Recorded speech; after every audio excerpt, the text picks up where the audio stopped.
Victor. Father? What are you reading? You're Cornelius Agrippa, Father. That's not mine. No? Must have been left by the previous owner. Ah, and Paracelsus. And Albertus Magnus. You have read them? Their work looks sad now. Oh? But Paracelsus, through empirical study, pioneered the treatment of certain diseases. And also stated human beings could be produced without mother and father by alchemical procedures. Pure fantasy. And dangerous to boot. The storm worsens. Albertus Magnus must meet your approval, for he taught Thomas Aquinas. As well as teaching Thomas Aquinas, Albertus Magnus is reputed to have constructed a brazen head that could answer questions. I'm no scientist, but I know none of these gentlemen are considered valid today.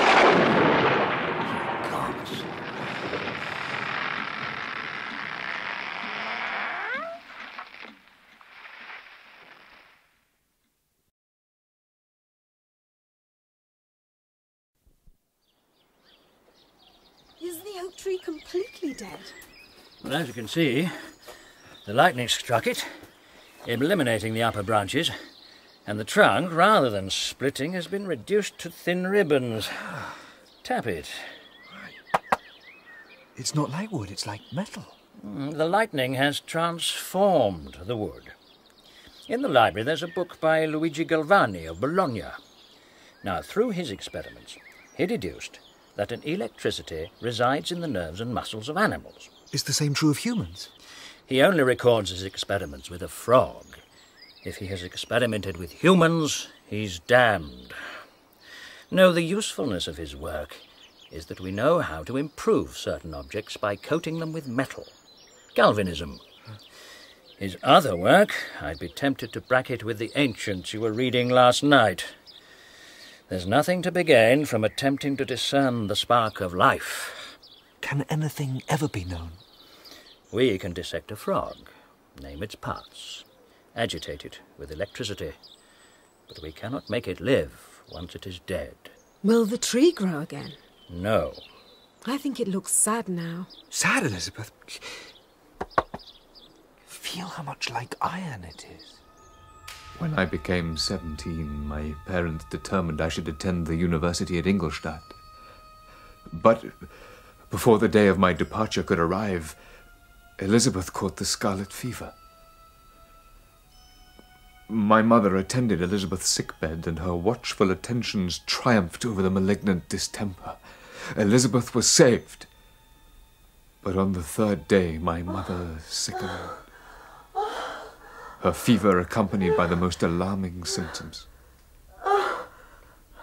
On her deathbed, she joined the hands of Elizabeth and myself. There, my dear. My children, my firmest hopes of future happiness were placed on the prospect of your union. Mother, don't say were. This expectation will now be the consolation of your father. I should have died. It is not in our gift to decide. Here, Elizabeth, I want you to have my locket. Keep it. Elizabeth, my love, you must supply my place in the home. Take the locket. Victor, fasten it for her. I will endeavour to resign myself cheerfully to death, but will indulge hope of meeting you in another world.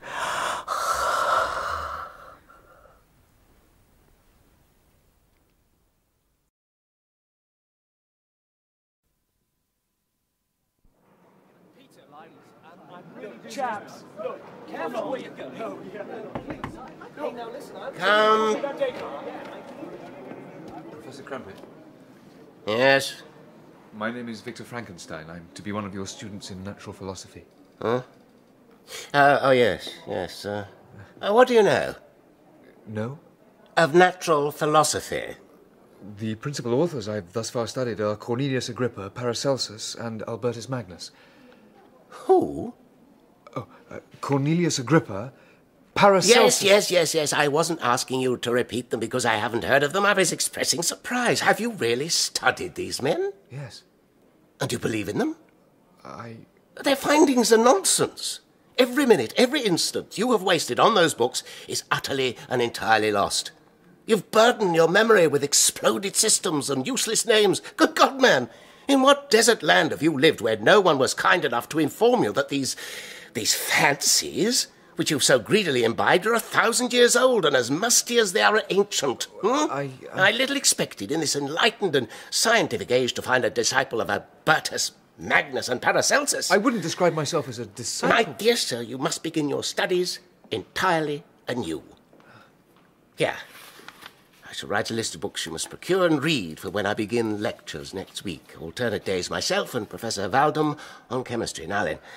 Professor Krempe was a little squat man with a repulsive countenance, who did not prepossess me to become his disciple, but partly from idleness and part curiosity, I went into the lecture room to hear his colleague, Professor Valdem. The modern masters of chemistry promise very little, apart from the knowledge that metals cannot be transmuted and that the elixir of life is a chimera, that is, an idle or wild fancy. But the ancient philosophers, whose hands some profess seemed only to dabble in dirt, performed miracles. For they penetrated into the recesses of nature to show how she works in her hiding places. They ascended into the heavens. They discovered how the blood circulates and the nature of the air we breathe. They acquired new and almost unlimited powers, mocking the invisible world with its own shadows. Those were men to whose indefatigable zeal modern philosophers are indebted for most of the foundations of our knowledge.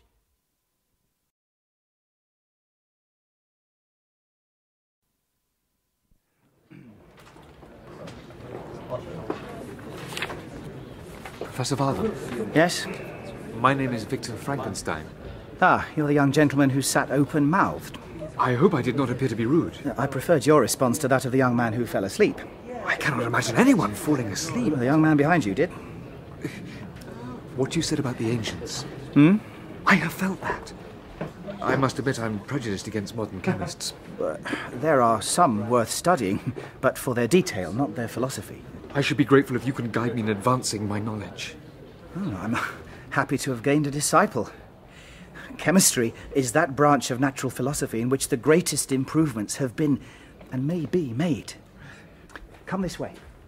He then took me into his laboratory and explained the use of his various machines, instructed me as to what I should procure.